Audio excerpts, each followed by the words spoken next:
तो टेस्ट कैसा रहा आप लोगों का? बढ़िया रहा। अच्छा, कितने लोगों का टेस्ट उम्मीद के अकॉर्डिंग रहा? मतलब अच्छा टेस्ट गया? बढ़िया गया। तो फिजिक्स में क्या स्कोर रहा फिर आपका? कितना? चलो, कितने बच्चे उसमें मार्क्स आ गए क्या आपके? वैसे आप लोगों ने आंसर किसे जोड़ लिए होंगे ना?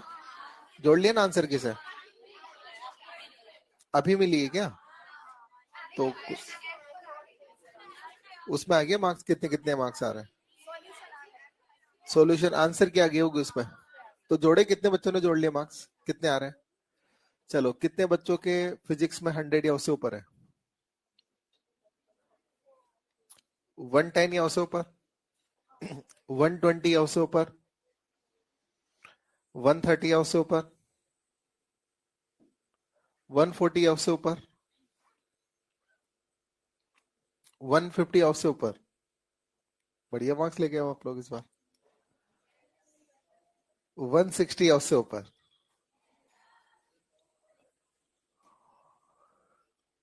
165 या उससे ऊपर? 170 या उससे ऊपर? कितने बच्चों के 170 से ऊपर? हैंड राइज करना एक बार।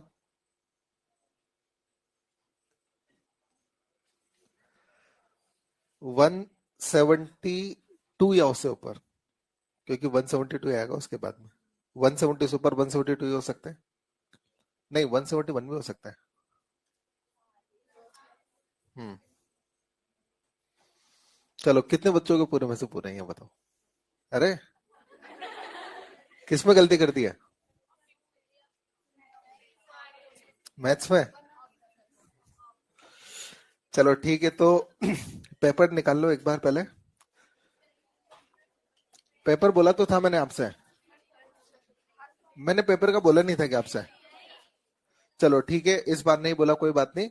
कल लेकर आ जाना आप लोग पेपर, सारे बच्चे। लेकिन अगले टेस्ट से अपन एक काम करेंगे, जब भी आपका टेस्ट होगा ना, उसकी अगली क्लास में पेपर डिस्कशन रहेगा अपना। ठीक है ना? संडे को टेस्ट रहता है वैसे जनरली, इस बार तो शनिवार को था। तो संडे को टेस्ट रहेगा, तो मंडे की छुट्टी रहती है आपकी।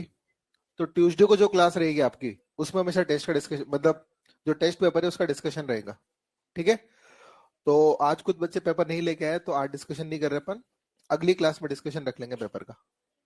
होमवर्क तो मैंने दे दिया था सभी को, वो निकाल लो। हाँ। होमवर्क नहीं करके लाए हो? कितने बच्चों ने होमवर्क किया है? मेजोरिटी अगर होगी तो मैं अभी डिस्कशन करूंगा।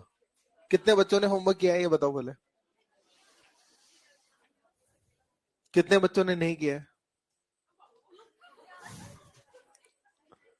ठीक है, तो फिर अगली क्लास में कर लेंगे डिस्कशन। तो टेस्ट पेपर का डिस्कशन प्लस होमवर्क का डिस्कशन ये अगली क्लास में रख लेंगे हम लोग। ठीक है ना? तो कहां तक पढ़ लिया था हम लोगों ने? अच्छा, एप्लीकेशन पढ़ना शुरू कर दिया था। चलें, अब आप सब लोग इधर फोकस करें बेटा।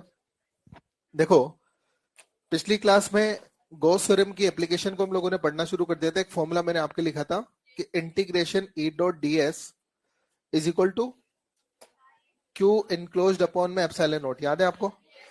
चलो, इसकी एप्लीकेशन अपने को करनी थी। सबसे पहला जो एप्लीकेशन आपने लिया था वो था एक कंडक्टिंग स्पेयर का इलेक्ट्रिक फील्ड। याद है? अच्छा, कंडक्टिंग स्पेयर का इलेक्ट्रिक फील्ड आप इसको कंपेयर कर सकते हैं किसके साथ में? होलो स्पेयर के ग्रेविटेशनल फील्ड के साथ। याद है आपको? कंडक्टिंग स्पेयर के इलेक्ट्रिक फील्ड को कंपेयर कर सकते हैं आप होलो स्पेयर के ग्रेविटेशनल फील्ड के साथ। याद है वहां पर चार जगह फील्ड आप देखते थे? कहाँ कहाँ देखते थे? आउटसाइड, सरफेस, इनसाइड और सेंटर। तो जो फॉर्मूला वहां था वही फॉर्मूला यहाँ पर है। बस डिफरेंस इतना सा आ जाएगा कि वहां पर जो फॉर्मूला था उसमें जी आता था, यहाँ पर आपके क्या आ जाएगा, वहां पर एम आता था, यहाँ पर क्यू आ जाएगा। बस इतना सा डिफरेंस है। याद है? फॉर्मूला सब जगह सेम थे, चार जगह फॉर्मूला लिखा दिया था मैंने। क्या फॉर्मूला भी याद कर लिए?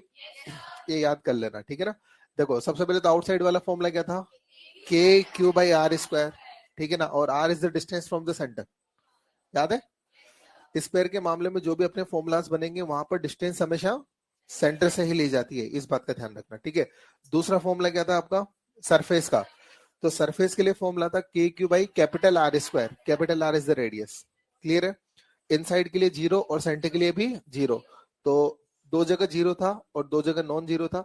अब एक चीज देखे आप यहाँ पर, एक चीज नोट करने वाली बात यहाँ पर है अच्छा, एक वर्ड होता है कॉन्टिन्यूअस। कॉन्टिन्यूअस का मतलब होता है कि वैल्यू में कोई रुकावट नहीं हो। कॉन्टिन्यूअस का मतलब वैल्यू कंटिन्यू रहे, मतलब अगर इलेक्ट्रिक फील्ड कंटिन्यूअस चल रहा है, सब जगह इलेक्ट्रिक फील्ड की वैल्यू अगर मिल रही है, तो उसको बोलते हैं अपन कॉन्टिन्यूअस इलेक्ट्रिक फील्ड। लेकिन कुछ जगह इलेक्ट्रिक फील्ड और कुछ जगह इलेक्ट्रिक फील्ड नहीं है, तो उसको बोलते हैं डिसकंटिन्यूअस। क्या बोलते हैं? जैसे मामला सरफेस की बात करें, सरफेस से आगे सब जगह इलेक्ट्रिक फील्ड है, सरफेस पर इलेक्ट्रिक फील्ड है स्फीयर का, कितना इलेक्ट्रिक फील्ड है? K Q by capital R square. Surface के आगे भी सब जगह, लेकिन अंदर की तरफ इलेक्ट्रिक फील्ड। तो देखो, जैसे अगर मान लीजिए ये स्फीयर है आपके पास है, तो जब आप यहां पर खड़े हैं तो इलेक्ट्रिक फील्ड है, इसके आगे के हर पॉइंट पर इलेक्ट्रिक फील्ड है, लेकिन इसके इधर के पॉइंट्स पर इलेक्ट्रिक फील्ड, सरफेस के इधर इलेक्ट्रिक फील्ड है बट इधर इलेक्ट्रिक फील्ड इनसाइड वाले पॉइंट्स पर नहीं है, बट आउटसाइड वाले पॉइंट्स पर सब जगह इलेक्ट्रिक फील्ड है। तो अपन ये बोलते हैं कि सरफेस पर जो इलेक्ट्रिक फील्ड है वो डिसकंटिन्यूअस होता है। कैसा फील्ड है? डिसकंटिन्यूअस का मतलब समझे ना? क्या क्या है डिसकंटिन्यूअस का मतलब? अगर सब जगह वैल्यू मिल रही है, उस पॉइंट के आजू बाजू पर अगर आपको इलेक्ट्रिक फील्ड मिल रहा है तो वो कंटिन्यूअस है, उस पॉइंट के एक तरफ मिल रहा है और एक तरफ नहीं मिल रहा है तो डिसकंटिन्यूअस है। सरफेस के एक तरफ तो इलेक्ट्रिक फील्ड है बट दूसरी तरफ इलेक्ट्रिक फील्ड, तो सरफेस का इलेक्ट्रिक फील्ड कैसा होता है? डिसकंटिन्यूअस होता है। तो लिख लो बेटा, आप इसको भी नोट लगा के लिख लो इस पॉइंट को। Electric field is discontinuous at surface. Electric field is discontinuous at surface.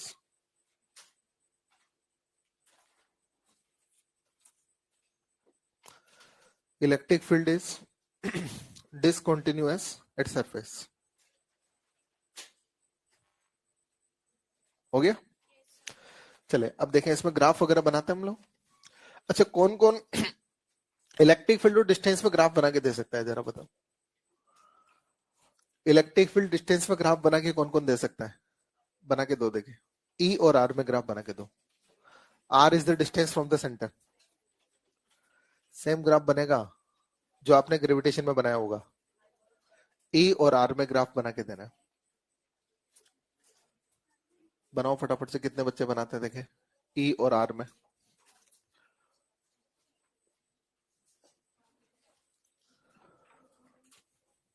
हाँ बताओ बेटा। सही है। नहीं नहीं नहीं नहीं, गड़बड़ कर दी ना आपने। ये उसका है ग्राफ जो आपने बनाया है, सॉलिड वाले का। होलो वाले का चाहिए था। हाँ, ये ठीक है।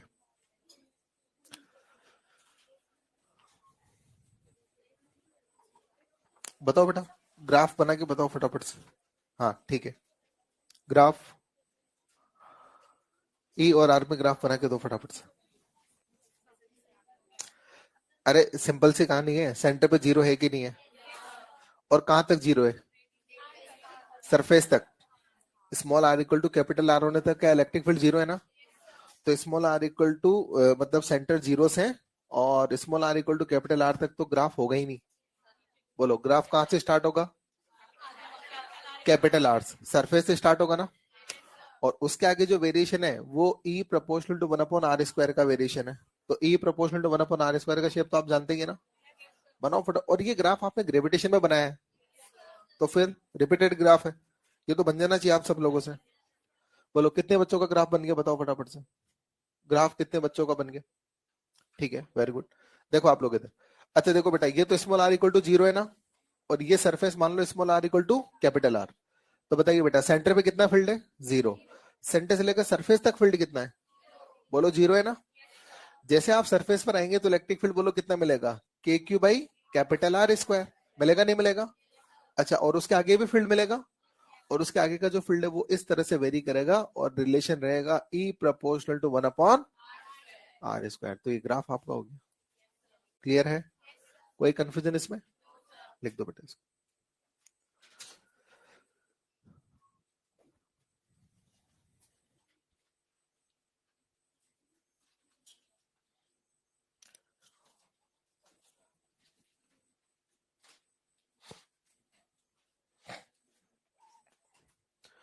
और आपके नीट में ना ये ग्राफ दो बार आ चुका है।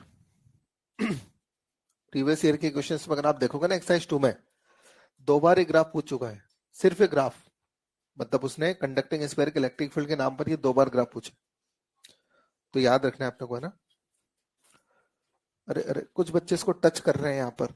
ये टच कब होगा पता है? इलेक्ट्रिक फील्ड जब जीरो होगा। और इलेक्ट्रिक फील्ड जीरो कब होगा? और इनफिनाइट कभी आता है क्या? तो इसको टच कर सकते हैं क्या आप लोग? टच नहीं करना है इसको, है ना? टच नहीं करना है, बिल्कुल एकदम लाइन के पास में ले जाना है, लेकिन टच नहीं करवाना है इसको ना। कोशिश कर सकते हैं इसको टच करने की, लेकिन टच नहीं करना है इसको। हो गया? चलो देखो बेटा। अच्छा एक और बात बताओ, आपने जो इलेक्ट्रिक फील्ड के फॉर्मुलाज लिखे थे वो क्यू की टर्म में लिखे थे, चार्ज की टर्म में लिखे थे? अच्छा, और कंडक्टिंग स्फीयर का जो चार्ज है वो कहाँ डिस्ट्रीब्यूट हुआ था? कंडक्टिंग स्फीयर की सरफेस पर। तो वहां पर जो चार्ज डेंसिटी है आप उसको लिख सकते हैं सिग्मा से। बोलो। तो अपन एक काम करते हैं, जो इलेक्ट्रिक फील्ड के फॉर्मुलाज हम लोगों ने क्यू की टर्म में लिखे थे, उन्हीं फॉर्मुलाज को हम लोग सिग्मा के टर्म में भी लिखेंगे। किसके टर्म में लिखे? क्योंकि चार्ज का जो डिस्ट्रीब्यूशन था वो स्फीयर की सरफेस पर हो रहा था। तो वहां पर चार्ज डेंसिटी को लेमडा लिखना चाहिए, रो लिखना चाहिए, कि सिग्मा लिखना चाहिए? सिग्मा। तो सिग्मा की टर्म में भी अपन इलेक्ट्रिक फील्ड को लिख लेते हैं। तो देखो नोट लगा के लिखो ये पॉइंट्स। नोट। अच्छा एक बात बताओ, सबसे पहले तो बात करते हैं सिग्मा की, है ना? बोलो सिग्मा क्या होगा? क्यू अपॉन में एरिया। क्योंकि देखो मामला इस तरह का है, ये स्पेयर है आपके पास, इसकी रेडियस कितनी है बेटा? आर। आपने स्पेयर पर चार्ज को डिस्ट्रीब्यूट कर रखा है और चार्ज का डिस्ट्रीब्यूशन स्पेयर की सरफेस पर हुआ है, तो मैंने मान लिया कि क्यू चार्ज का डिस्ट्रीब्यूशन हुआ है। तो अगर आपको सिग्मा लिखने पड़ा है तो सिग्मा का मतलब होता है चार्ज अपॉन में एरिया।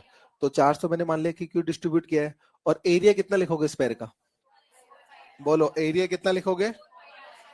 तो यहां से अगर मैं क्यू को लिखना चाहूं तो बोलो क्यू हो जाएगा 4 pi sigma. Q is equal to हो जाएगा sigma into 4 pi capital R square.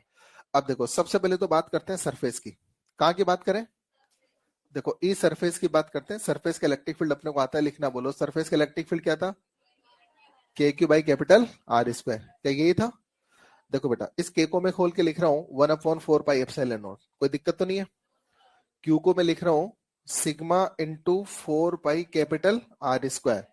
और ये आर स्क्वायर की जगह R square as it is. R square से आर स्क्वायर कटा, 4 पाई से 4 पाई कटा। तो बोलो बेटा ई सरफेस कितना आया? Sigma by epsilon not. तो सरफेस का जो इलेक्ट्रिक फील्ड है, अगर कभी सिग्मा के टर्म में पूछेगा तो सिग्मा बाई एप्सिलॉन नॉट लिख देंगे। क्या लिख देंगे? ये किसकी टर्म में है? सिग्मा की टर्म में। अगर चार्ज के टर्म में पूछे तो ये हो ही गया। जैसे मान लो अगर आपसे बोला जाए कि एक स्फीयर का चार्ज इतना है और रेडियस इतनी है, सरफेस पे इलेक्ट्रिक फील्ड बताओ, तो ये फॉर्मूला लगेगा। अगर आपका क्वेश्चन में बोलता है कि स्फीयर की सरफेस चार्ज डेंसिटी इतनी है, इलेक्ट्रिक फील्ड सरफेस पर बताओ, तो फिर ये फॉर्मूला लगेगा। मतलब अगर सिग्मा दिया है तो ये फॉर्मूला लगाना, और चार्ज अगर दिया है तो ये वाला फॉर्मूला लगाना। कोई कंफ्यूजन इसमें? चलो और भी देखो। अच्छा आउटसाइड वाला पॉइंट का भी निकाला था आपने। तो आउटसाइड वाला पॉइंट का भी निकाल लेते हैं। देखो ई आउटसाइड। अच्छा ई आउटसाइड अगर आपको लिखना है तो बोलो ई आउटसाइड का फॉर्मूला क्या था? K Q upon small are square. देखो के की जगह मैंने लिखा 1/4 पाई एप्सिलॉन नॉट। क्यू की जगह लिखने जा रहा हूँ sigma into 4 pi R square divide by small are square. अच्छा ये 4 पाई से तो 4 पाई कटा, और कुछ कट पा रहा है? नहीं कट पा रहा, तो बाकी बचे हुए गजडीज लिख दो। तो बोलो ई आउटसाइड अगर आपको लिखना हो तो बोलो ई आउटसाइड कितना होगा? Sigma upon epsilon naught capital R square divide by small are square. तो बोलो बेटा ये कहाँ के लिए फील्ड हो गया? In terms of sigma. In terms of charge ही हो गया, इन टर्म्स ऑफ सिग्मा ही हो गया। क्लियर है? लिख दे बेटा बस।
ये लिख दिया क्या आपने?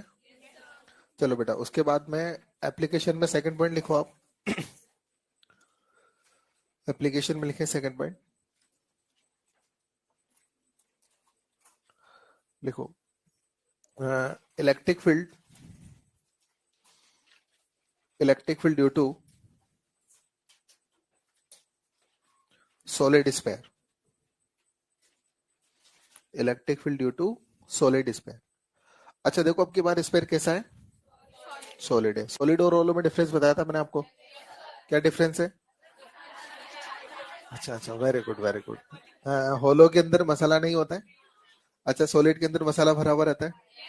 अभी मसाला भी तो दो तरह का होता है, कंडक्टिंग और नॉन कंडक्टिंग। अगर कंडक्टिंग हुआ तो, अगर कंडक्टिंग मसाला हुआ तो क्या होगा? चार्ज का डिस्ट्रीब्यूशन सरफेस पर हो जाएगा। तो फॉर्मूला वही हो जाएंगे जो पिछली क्लास में अपन ने पढ़े थे। यस और नो? और अगर ये मसाला नॉन कंडक्टिंग हुआ तो चार्ज का डिस्ट्रीब्यूशन पूरे वॉल्यूम में रहेगा। और देखो, अगर मैंने सिर्फ सॉलिड स्फीयर आपसे बोला है और आपको ये मेंशन नहीं किया कि ये कंडक्टिंग है या नॉन कंडक्टिंग है, तो आप उसको नॉन कंडक्टिंग मान के काम करेंगे। क्या मान के काम करेंगे? अगर सॉलिड स्फीयर है तो। और कंडक्टिंग बोल ही दिया तो फिर बात ही खत्म। ठीक है। लेकिन अगर मेंशन नहीं करा उसने कि ये कंडक्टिंग है नॉन कंडक्टिंग है, तो कौन सा मानना है? नॉन कंडक्टिंग मान के ही आपको काम करना होगा। ठीक है बेटा? चलो ठीक है। तो देखो, सॉलिड नॉन कंडक्टिंग स्फीयर के लिए अपन इलेक्ट्रिक फील्ड डेराइव करने जा रहे हैं। देखो, ये तो स्फीयर हो गया आपके पास। अच्छा बोलो बेटा, चार्ज का डिस्ट्रीब्यूशन कहाँ रहेगा आपके पास? पूरे वॉल्यूम में चार्ज का डिस्ट्रीब्यूशन रहेगा। तो इस तरह से देखो, पूरे वॉल्यूम में चार्ज को डिस्ट्रीब्यूट करवा दिया आपने। अच्छा, मान लेते हैं कि इसका जो रेडियस है ना वो आर है। इसका रेडियस कितना है? आर। और इसका जो चार्ज है वो मान लेते हैं कि क्यू है। इसका इलेक्ट्रिक फील्ड लिखना है अपने को तीन जगह पर। सॉरी, चार जगह पर लिखना है। कहाँ कहाँ लिखना है? आउटसाइड पर, सरफेस पर, इनसाइड पर और सेंटर पर। क्या फॉर्मूला याद है आपको? अगर ग्रेविटेशन का याद है तो फिर कंपेयर करके लिखवा दो यहाँ पे। कितने बच्चों को याद है ग्रेविटेशन वाले फॉर्मूलास? याद है? लिखो देखा यहाँ के।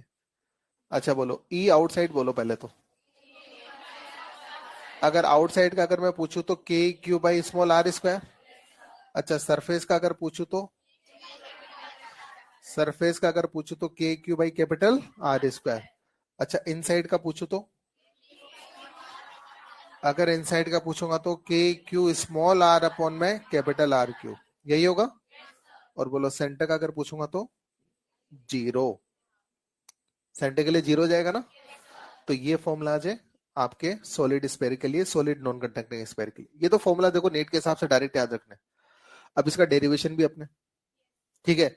जैसे हो सकता है आपसे आउटसाइड पॉइंट का पूछ ले, तो आउटसाइड पॉइंट का डेरिवेशन अब अलग से नहीं है। आपको याद है पिछली क्लास में बोला था मैंने? क्या बोला था? आपने जो सॉलिड स्फीयर के लिए, सॉरी कंडक्टिंग स्फीयर के लिए आउटसाइड का निकाला था ना, एज इट इज डेरिवेशन है, बस डायग्राम में डिफरेंस आएगा। वहां पर आपने चार्ज को केवल सरफेस पर दिखाया था, यहाँ पर चार्ज को वही पूरा एज इट इज डेरिवेशन है, सेम डेरिवेशन है, कोई भी चेंज उसमें नहीं है। तो रिपीटेड डेरिवेशन करने का कोई मतलब है नहीं। ठीक है। सरफेस के लिए वही small are equal to capital R. Inside वाला फॉर्मूला डिफरेंट है। वहां पर कितना था बेटा? जीरो। और यहाँ पर कितना है? K Q small R upon capital R Q. ये इनसाइड वाला फॉर्मूला है। तो एक काम करते हैं, इनसाइड वाला फॉर्मूला डिफरेंट है तो इनसाइड वाले को अपन डेराइव कर लेते हैं। डेराइव करें इनसाइड वाले को। चलो ठीक है। तो देखो, इनसाइड वाले फॉर्मूले को डेराइव कर लेते हैं एक बार। तो इनसाइड के लिए डेराइव कर लेते हैं। अच्छा बताओ, इनसाइड पॉइंट के लिए small R less than capital R, मानते हो इस बात को?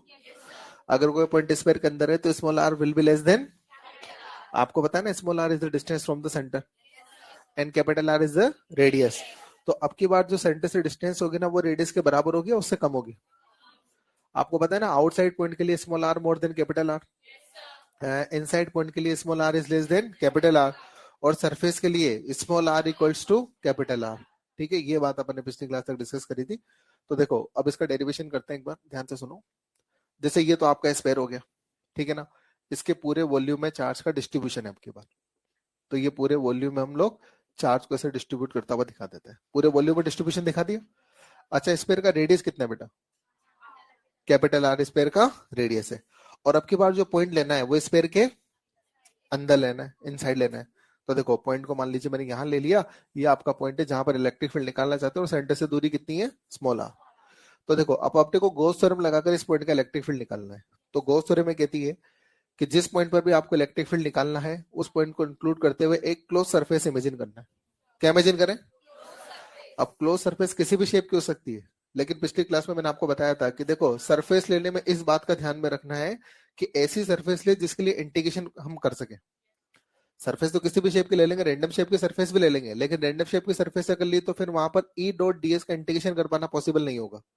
लेकिन अगर आप एक सिमेट्रिकल सरफेस लेंगे तो फिर वहां पर इंटीग्रेशन ई डॉट डीएस कर पाना पॉसिबल होगा। तो सरफेस लेने में इस बात का ध्यान में रखना है कि अपन इंटीग्रेशन ई डॉट डीएस को सोल्व कर सके। क्लियर है बेटा? तो ये बात ध्यान में रखते हुए मैंने यहाँ पर क्या करा, इस पॉइंट को इंक्लूड करते हुए मैंने वापस से एक स्पेरिकल सरफेस ले ली। कैसी स्पेरिकल सरफेस? इस तरह से ले ली। देखो मैंने ये स्पेरिकल सरफेस फिर से जूम कर ली मैंने, ये स्पेरिकल सरफेस हो गई। स्मॉल आर रेडियस की क्या ले ली मैंने? Spherical surface. ठीक है। और यहाँ पर मुझे गॉस थ्योरम लगानी है, गॉस लॉ लगाना है। तो गॉस लॉ होता है integration E dot DS is equal to Q enclosed upon में एप्सिलॉन नॉट। बोलो क्लियर है? अच्छा अब ध्यान से सुनो, इसको सोल्व करने के लिए सबसे पहले तो मुझे चाहिए क्यू इनक्लोज। अब एक बात बताओ, क्यू इनक्लोज का मतलब क्या होता है? क्यू इनक्लोज का मतलब स्पेयर का चार्ज होता है?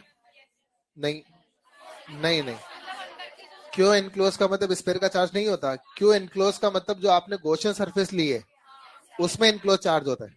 समझ गए? आपका गॉसियन सरफेस कौन सा वाला है? ये ब्लू वाला स्पेयर, ये जो ब्लू वाला दिख रहा है ना आपको, स्मॉल आर रेडियस का स्पेयर, ये आपका गॉसियन सरफेस है। इसमें इनक्लोज चार्ज अपने को देखना है। और मुझे चार्ज अभी किसका पता है? स्पेयर का पता है। मुझे ये पता है कि पूरे स्पेयर पर क्या चार्ज है, और मुझे पूरे स्पेयर का चार्ज देखना है। क्या स्पेयर का चार्ज नहीं देखना, चार्ज किसका देखना है? मुझे केवल इस वाली सरफेस में चार्ज देखना है, इस वाले स्पेयर के अंदर कितना चार्ज है वो देखना है। मुझे इस बड़े वाले स्पेयर का चार्ज पता है क्यों? ये जो छोटा स्पेयर बना रखा है ना आपने स्मॉल आर रेडियस का, आपको इसका चार्ज देखना है। तो कौन कौन इसका चार्ज निकाल के दे सकता है मेरे को बताओ? छोटे वाले स्पेयर का चार्ज निकाल के कौन कौन दे सकता है? यूनिटरी मेथड लगेगा इसमें। यूनिटरी मेथड समझता है ना? अगर इतने में इतना है तो इतने में इतना, वो वाला मेथड लगा के इसका चार्ज निकालना है। बोलो कौन कौन निकाल के दे सकता है मेरे को? छोटे वाले स्पेयर का चार्ज चाहिए, छोटे वाले स्पेयर का चार्ज बताओ कैसे निकालना चाहिए? अपन एक काम करते हैं, अपने को ये पता है कि बड़े स्पेयर में कितना है और अपने को छोटे का निकालना है। अच्छा चार्ज का डिस्ट्रीब्यूशन अब की बार कहाँ है? बड़े स्पेयर के वॉल्यूम है ना। तो देखो बड़े स्पेयर का वॉल्यूम कितना है? 4/3 पाई आर क्यूब। अच्छा 4/3 पाई आर क्यूब वॉल्यूम में कितना चार्ज है? Q charge. ये इतने वॉल्यूम है 4/3 पाई कैपिटल आर क्यूब, बड़े स्पेयर का वॉल्यूम है, और इसके वॉल्यूम में क्यू चार्ज इनक्लोज्ड। बोलो भाई। तो बता बेटा यूनिट वॉल्यूम में चार्ज कितना होगा? क्यू अपॉन में 4/3 पाई आर क्यूब। ये तो यूनिट वॉल्यूम का चार्ज आ गया। अपने को किसका वॉल्यूम का चार्ज निकालना है? अच्छा अपने को इसके वॉल्यूम में चार्ज कितना ये निकालना है। तो इतने पूरे वॉल्यूम का चार्ज इतना है तो यूनिट वॉल्यूम का इतना है, और इस वॉल्यूम का चार्ज निकालना है। तो क्या करें बताओ? क्या मल्टीप्लाई करते हैं? बता बेटा इस वाले का वॉल्यूम कितना है? फिर इस वाले का वॉल्यूम है 4/3 पाई आर क्यूब। इसका अगर चार्ज निकालना है तो दिस इज क्यू अपॉन में 4/3 pi r cube multiply by 4/3 pi r cube. अच्छा 4/3 पाई से 4/3 पाई कट गया। तो बता बेटा यहां से अगर मैं क्यू इनक्लोज अगर निकालता हूं तो क्यू इनक्लोज आता है मेरे पास में Q small are cube upon में कैपिटल आर क्यूब। बोलो ये क्या निकाल दिया आपने? Enclose charge. किस में इनक्लोज चार्ज? गॉसियन सरफेस में, जो ब्लू वाला स्फेरिक है इसमें इनक्लोज चार्ज निकाल दिया। चलो अब क्या करें? तो क्यू इनक्लोज का तो काम अपने पास हो गया। देखो अभी integration E dot DS solve करना है। अच्छा इंटीग्रेशन ई डॉट डीएस को अगर मैं सोल्व करता हूं तो मैं इसको लिख सकता हूं ई डीएस और cos theta is equals to, बोलो ये हो जाएगा q are cube upon sorry q small are cube upon में capital R cube multiply by epsilon naught. हो गया। अब एक बात बताना, ध्यान से सुनना, जैसे मुझे इस वाले पॉइंट पर इलेक्ट्रिक फील्ड देखना है ना? तो सबसे पहले तो बताओ चार्ज पॉजिटिव है कि नेगेटिव? पॉजिटिव चार्ज है। तो मैंने क्या करा, मुझे इस पूरे गॉसियन सरफेस पर इंटीग्रेशन ई डॉट डीएस करना है। तो बताइए पॉजिटिव चार्ज और इस इलेक्ट्रिक फील्ड अवे होगा, टूवर्ड्स होगा। इलेक्ट्रिक फील्ड अवे होगा तो आपने इलेक्ट्रिक फील्ड की डायरेक्शन यहाँ पर अवे दिखा दी, ये ई हो गया। और यहाँ पर छोटा सा जो एलिमेंट लिया उसका एरिया वेक्टर बोलो क्या परपेंडिकुलर और आउटसाइड द सरफेस हो गया। तो देखो डीएस और ई में एंगल कितना? 0। तो बता बेटा यहाँ पर थीटा की जगह मैं 0 रख दूंगा। अच्छा cos 0 कितना? 1। अब एक बात बताओ, सिमेट्री के कारण मैं ऐसा बोल सकता हूं कि इस स्पेयर का इलेक्ट्रिक फील्ड जितना यहाँ पर है उतना ही यहाँ पर होगा, उतना ही यहाँ पर होगा। इस गॉसियन सरफेस के हर पॉइंट पर इलेक्ट्रिक फील्ड का वैल्यू सेम होगा कि अलग होगा? सिमेट्री के कारण बोल सकता हूँ कि इस स्पेयर के कारण गॉसियन सरफेस के हर पॉइंट पर इलेक्ट्रिक फील्ड का वैल्यू सेम। जैसे अगर यहाँ पर इलेक्ट्रिक फील्ड की वैल्यू अगर ई है तो यहाँ पर भी ई होगी, बिकॉज सिमेट्री। यहाँ पर भी, यहाँ पर भी, इस पूरे स्पेयर पर हर जगह ई होगी, पूरी गॉसियन सरफेस पर हर जगह ई होगा। और ई कांस्टेंट है गॉसियन सरफेस के लिए, सब जगह सेम है। तो ई को क्या करूं, ई को आप बाहर लेके आ जाओ, इंटीग्रेशन में क्या रह गया, ds cos 0 तो 1 हो ही गया, और ये हो गया आपके पास में q small r cube upon में capital R cube into epsilon not.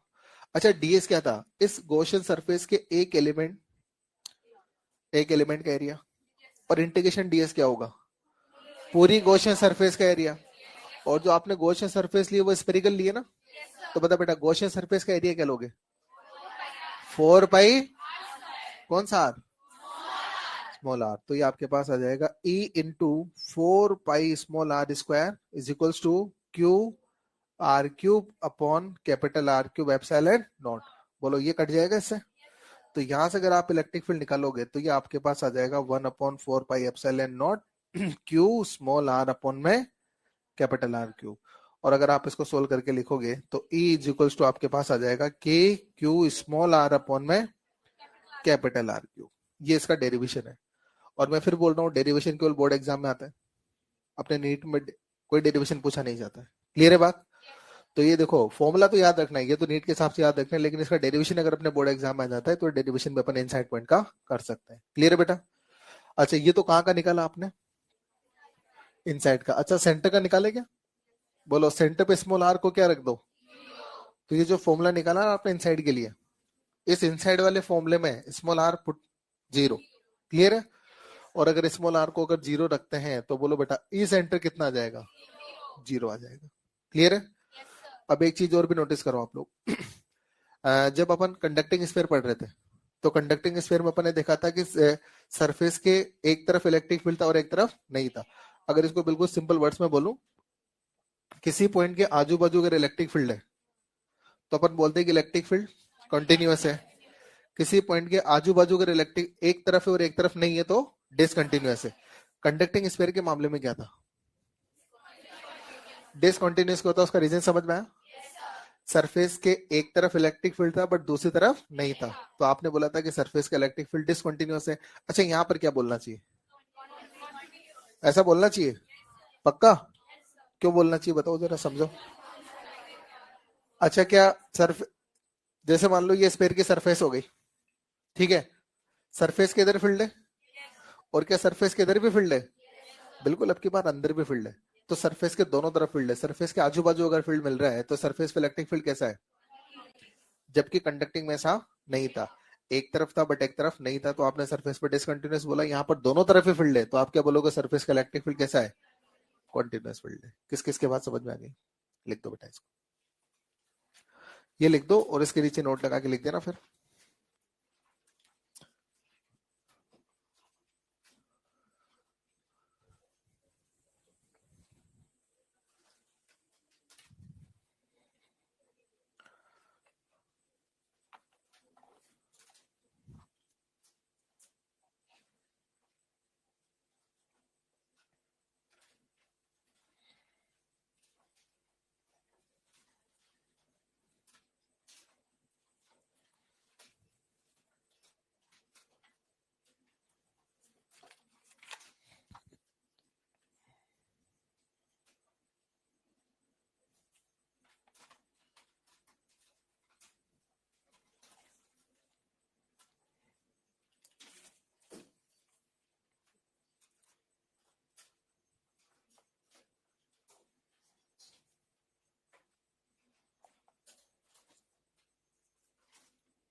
ये लिख दिया बेटा आपने।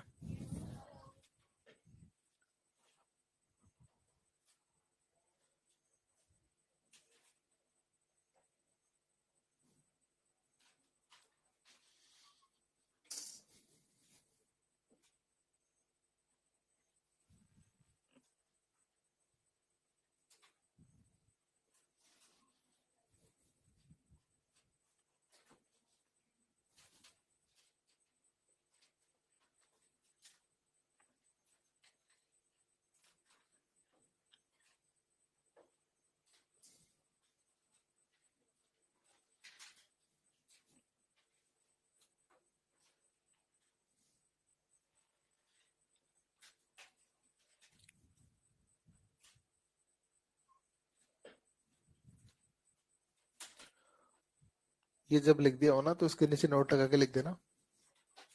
क्या लिखना चाहिए बताओ नोट में? Electric field is continuous at surface.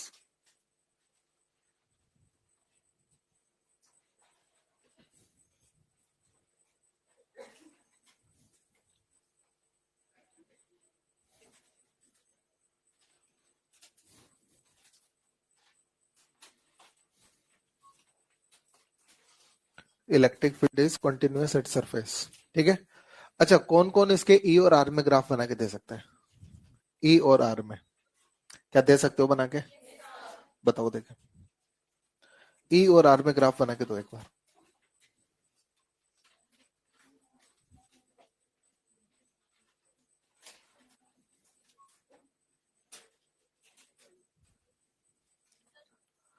हाँ बताओ। हम्म,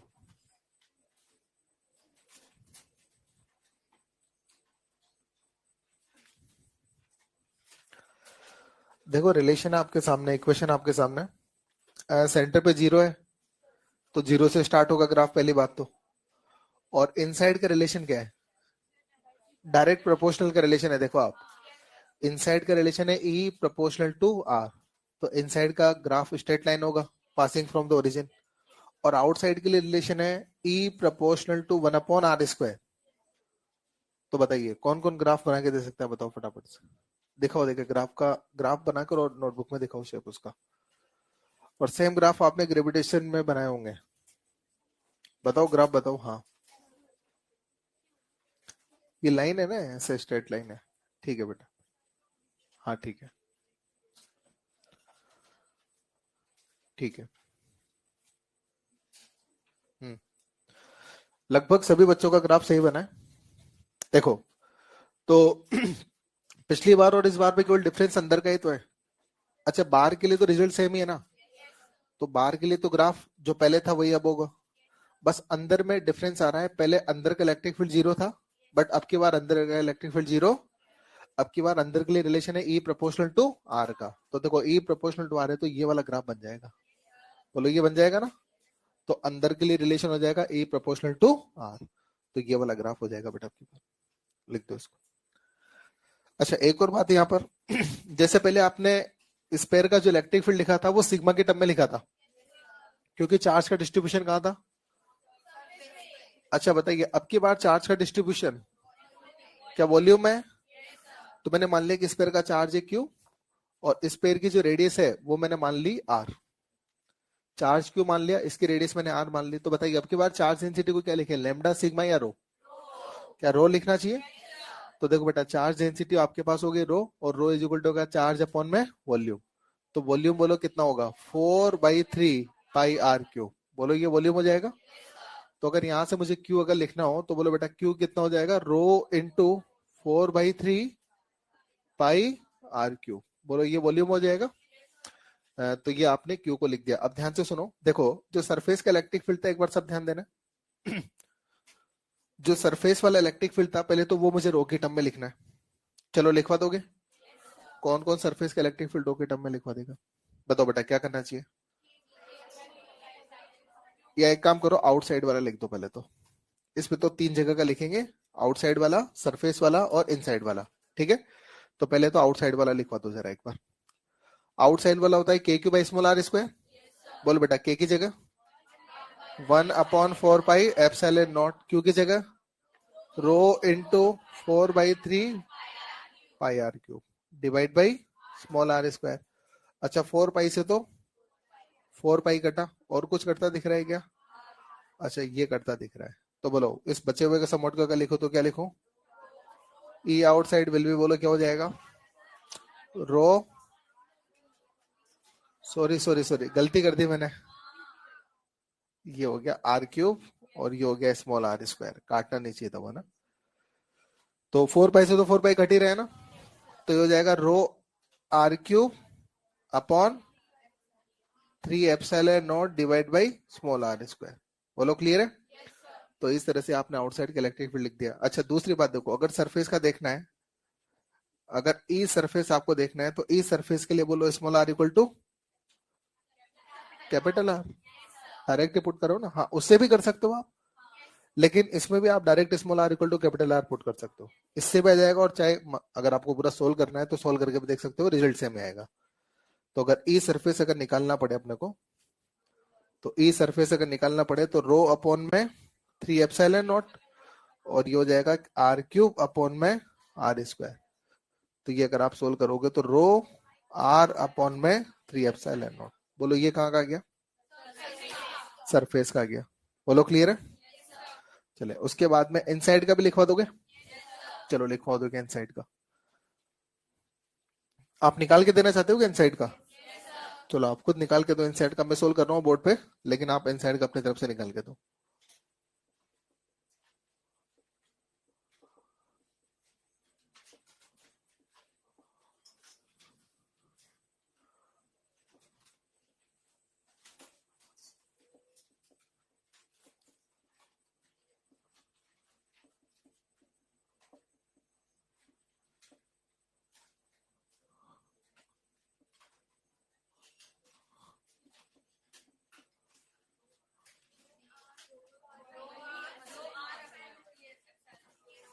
रो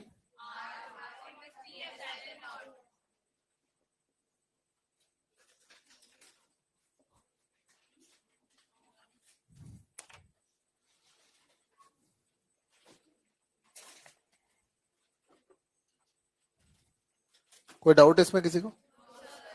लिख दो बेटा इसको।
लिख दिया आपने?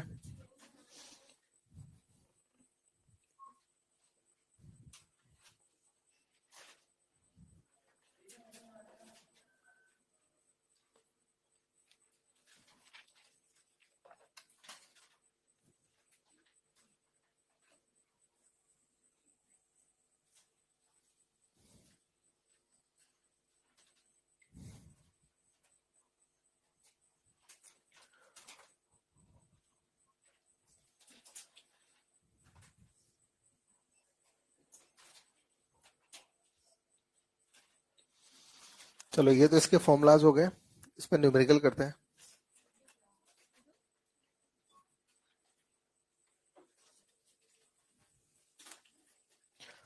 अच्छा, इलेक्ट्रो में से कोई क्वेश्चन लगा था कि जो थोड़ा सा टफ हो? नहीं लगा था? अच्छा, वो वॉल्यूम वाला क्वेश्चन आया था क्या? नहीं आया था? पढ़ के गए तो वॉल्यूम वाला?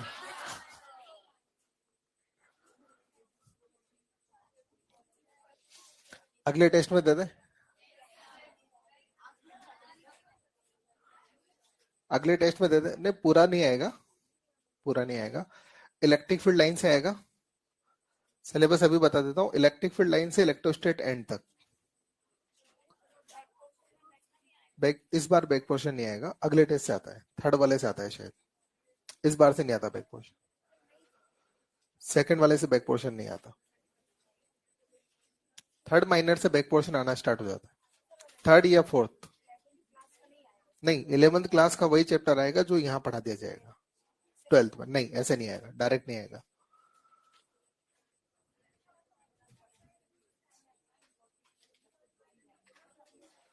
अगर बैक पोर्शन में आया तो।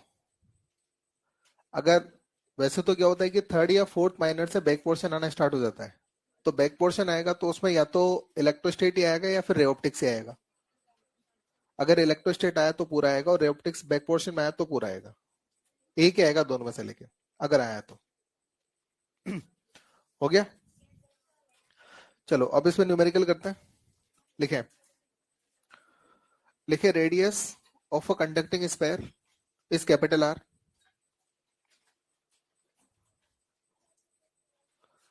Radius of a conducting sphere is capital R. If electric field, और आंसर बोलना कोई भी मत, ठीक है ना? सबको सोल्व करने देना, कोई भी आंसर बोल के नहीं बताएंगे क्या है। जब पूछेंगे तो हैंड रेज करना है, ठीक है? Radius of a conducting sphere is capital R. If electric field, if electric field at 3r/2 distance, capital में, electric field at 3r/2 distance from centre, electric field at 3r/2 distance from center is capital E. Electric field at 3r/2 distance from center, capital E. Find electric field at capital R/2 distance from center. Answer बोलना नहीं है। Find electric field at capital R/2 distance from center. Answer match भी नहीं करना एक दूसरे के साथ, ठीक है ना? एक तो बोलेंगे नहीं, और दूसरी बात एक दूसरे का देखना भी नहीं आंसर क्या आ रहा है।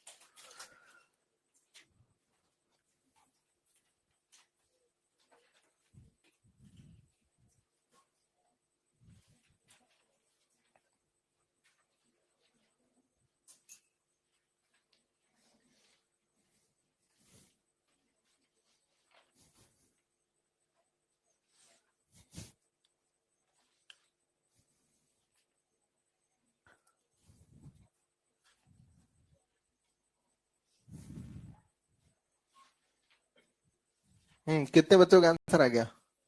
कई सारे बच्चे फॉर्मूला लगा के वैल्यू रखने में पड़े। जीरो आंसर है इसका। मैं कई सारे बच्चों को देख रहा हूँ फॉर्मूला लिख रहे हैं, KQ/R² और R की जगह R/2 रख के सोल्व कर रहे हैं। अरे तुम पहले क्वेश्चन तो समझो पहले, क्या रटने में रहते हो? इधर देखो। हाँ भाई, कितने बच्चों का जीरो आंसर है बताओ? बताने के बाद जीरो कितनों का आंसर है? बोलने के बाद कितने बच्चों का आंसर जीरो में कन्वर्ट हुआ है बताओ पहले तो मेरे को। ईमानदारी से बताओ, झूठ नहीं बोलना है। अभी कोई एग्जाम तो चल नहीं रहा आपका। बताने के बाद कितने बच्चों का आंसर जीरो आया है? मतलब ये बच्चे पहले फॉर्मूला रख के सोल्व कर रहे थे। तो क्वेश्चन को समझना जरूरी है। मैंने आपसे कितनी बार कहा है पहले भी, जब तक आप क्वेश्चन को नहीं समझेंगे तब तक अप्रोच नहीं मिल पाएगी। बताओ आप। अब इसमें तो वैल्यू रख के सोल्व करते फिर रहे हो। ये तो कर रहे हो तुम, और क्या कर रहे हो? जिन बच्चों का एक बार में जीरो नहीं आया था, उन बच्चों से बात कर रहा हूं मैं। इधर देखो बेटा, ये एक स्पेयर है, इसका जो रेडियस है वो कितना है बोलो? कैपिटल आर इसका रेडियस है, बोलो मान रहे हो? अच्छा, इलेक्ट्रिक फील्ड उसने दे दिया, कहां पर दे दिया? 3r/2। तो 3r/2 तो आउटसाइड होगा ना, तो आउटसाइड इलेक्ट्रिक फील्ड इसने ई दे दिया। अच्छा, कहां पूछ लिया? r/2 पर पूछ लिया। तो r/2 पर पूछेगा तो जीरो, खत्म। क्योंकि पॉइंट आपका इनसाइड द स्फीयर है। और कंडक्टिंग स्फीयर में अंदर की तरफ इलेक्ट्रिक फील्ड कितना होता है? तो पहले पॉइंट की लोकेशन तो देखो आप, पॉइंट की लोकेशन कहाँ है ना? कंडक्टिंग स्फीयर है तो अंदर वाले पॉइंट पे इलेक्ट्रिक फील्ड कितना होता है? 0। तो r/2 डिस्टेंस है वो अंदर ही तो होगी स्फीयर के, तो 0 हो जाएगी। लिख दो इसको।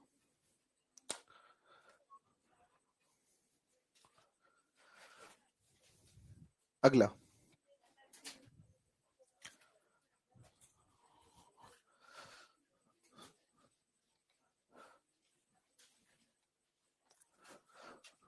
लिखें radius of a solid sphere 10 centimetre.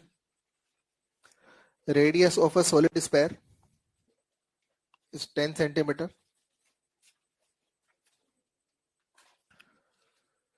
If electric field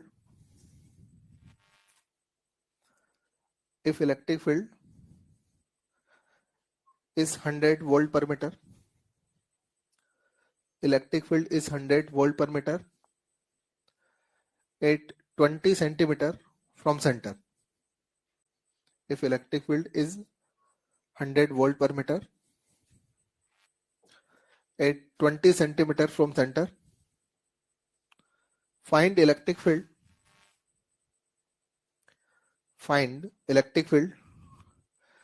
at 3 centimeter from center. Find electric field at 3 centimeter from center.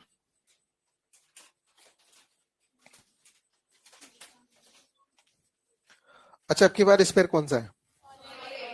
और मैंने तो मेंशन भी नहीं किया कि ये कंडक्टिंग है कि नॉन कंडक्टिंग है। Very good. तो चार्ज का डिस्ट्रीब्यूशन कहाँ मानेंगे? पूरे वॉल्यूम में, है ना? तो सोल्व कर दो फटाफट से, क्या होगा?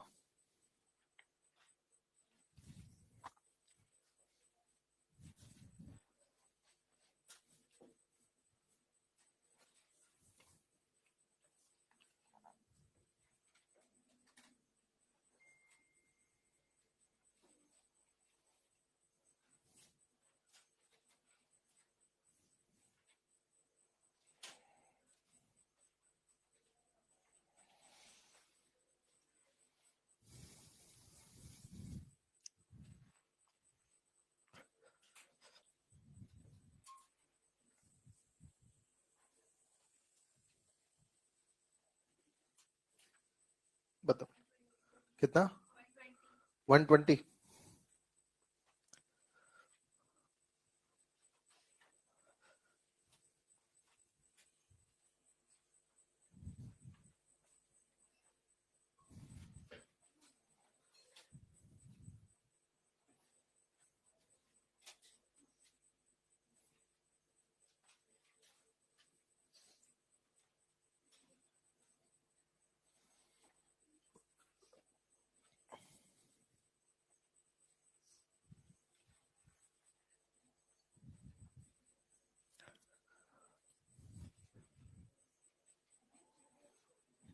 बताइए बेटा, 120 आ रहा है?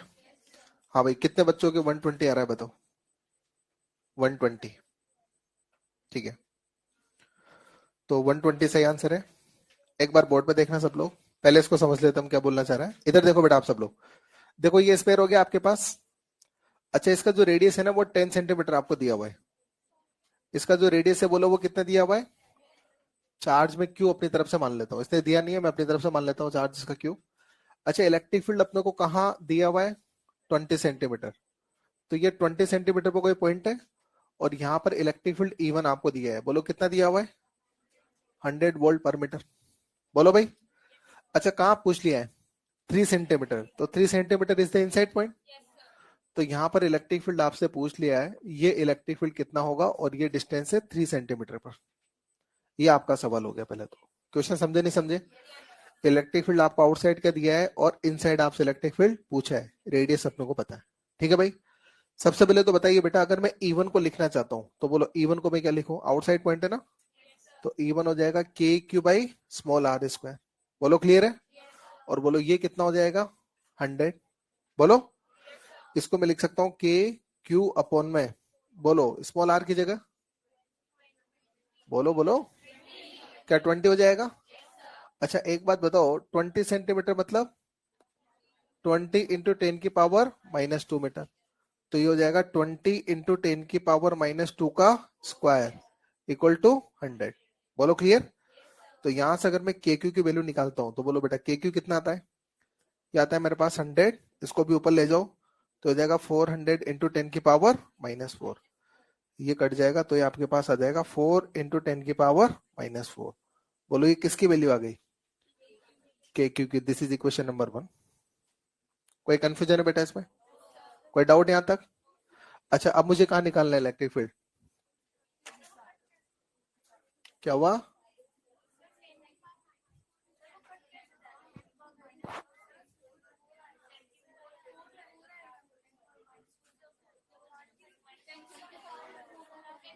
इसमें कोई गड़बड़ है क्या, क्या गड़बड़ आ रही है इसमें। अरे 20 का स्क्वायर तो 400 हो गया और 10⁻⁻² का स्क्वायर 10⁻⁻4 हो गया।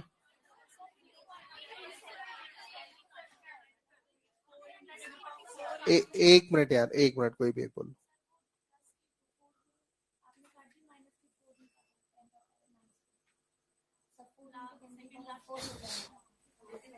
ठीक है ठीक है ठीक है ठीक है, समझ में आ गई मेरे को बात।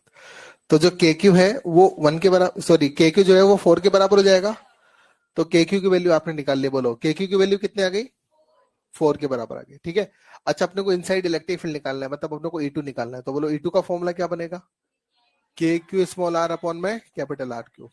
बोलो के क्यू की जगह तो क्या 4, स्मॉल आर कितना 3 सेंटीमीटर, तो 3 इंटू 10⁻⁻²। अच्छा आर की जगह कितना 10, तो 10 इंटू 10⁻⁻² का क्यूब। तो ये ऊपर तो आपके पास आ गया 12 इंटू 10⁻⁻², ये 10⁻⁻1 का क्यूब, तो 10⁻⁻3। तो बोलो बेटा कितना आ गया 120। तो इलेक्ट्रिक फील्ड आ गया आपका 120।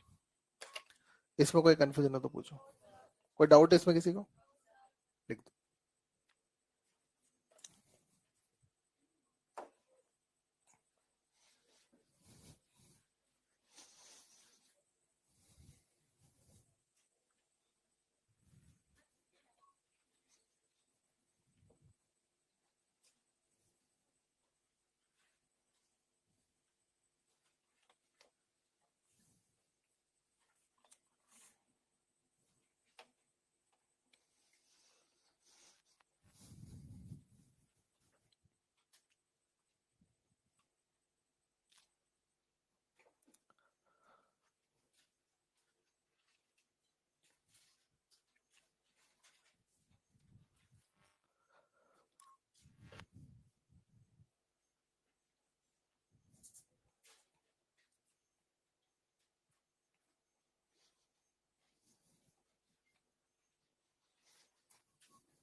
हो गया ना। चलो अगला लिखो, इसमें लिखो two conducting concentric spheres, two conducting concentric spheres having charge 2q, having charge minus 2q and 3q. Two conducting concentric spheres having charge minus 2q and 3q, having charge minus 2q and 3q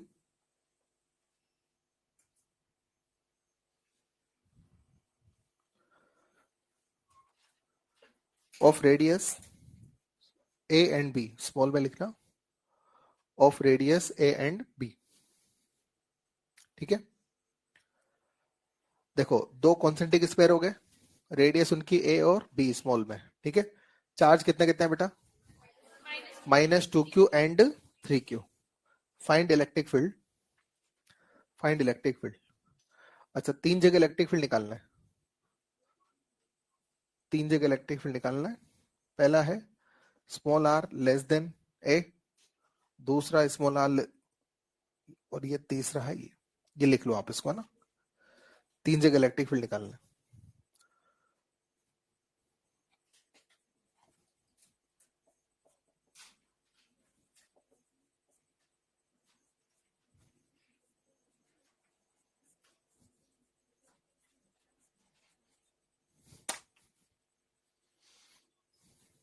try करना चाहोगे?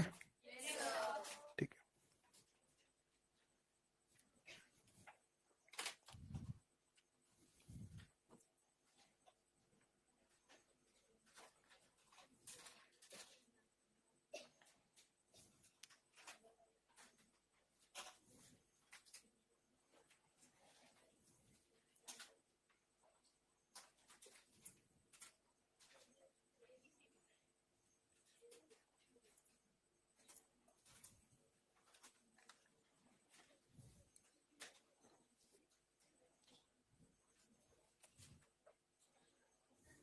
है।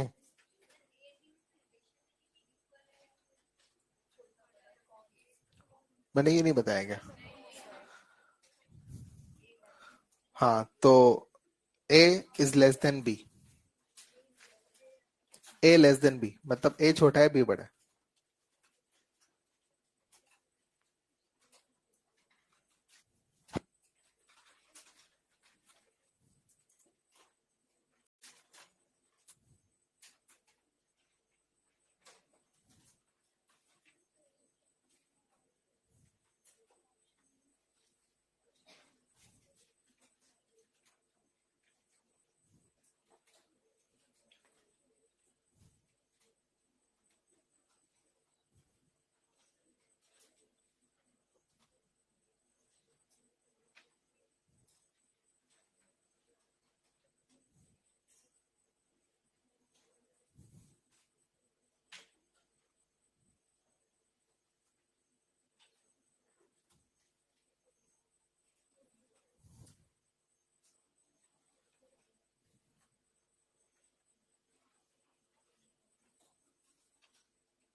बताइए बेटा।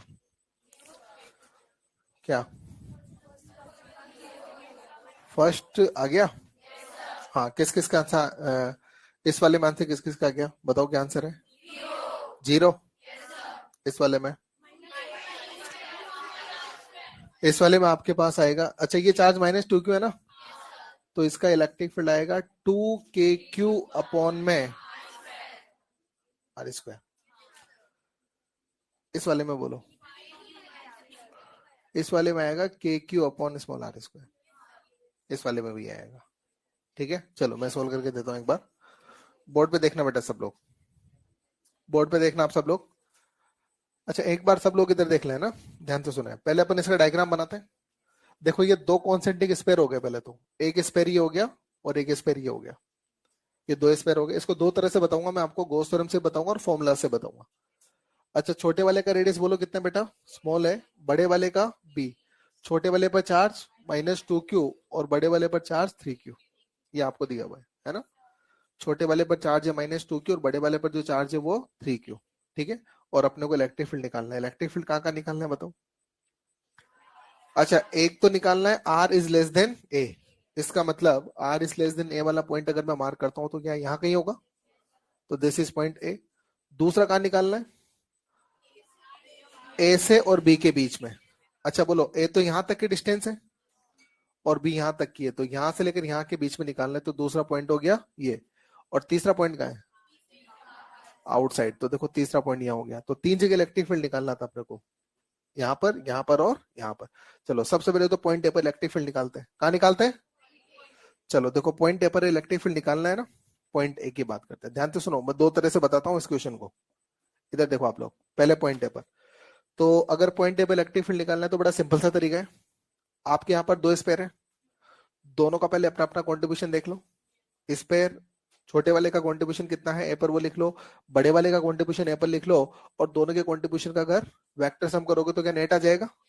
चलो एक बात बताओ, और अपने को ये ध्यान होता है कि कंडक्टिंग स्फीयर के अंदर में जीरो, याद है आपको? तो बताइए, सबसे पहले तो पॉइंट ए पर बात करते हैं। तो पॉइंट ए पर अगर आप देखोगे इस वाले के लिए, ये पॉइंट कहां पर है बोलो? इस स्फीयर के ये पॉइंट अंदर है ना, तो इसका कंट्रीब्यूशन यहाँ कितना?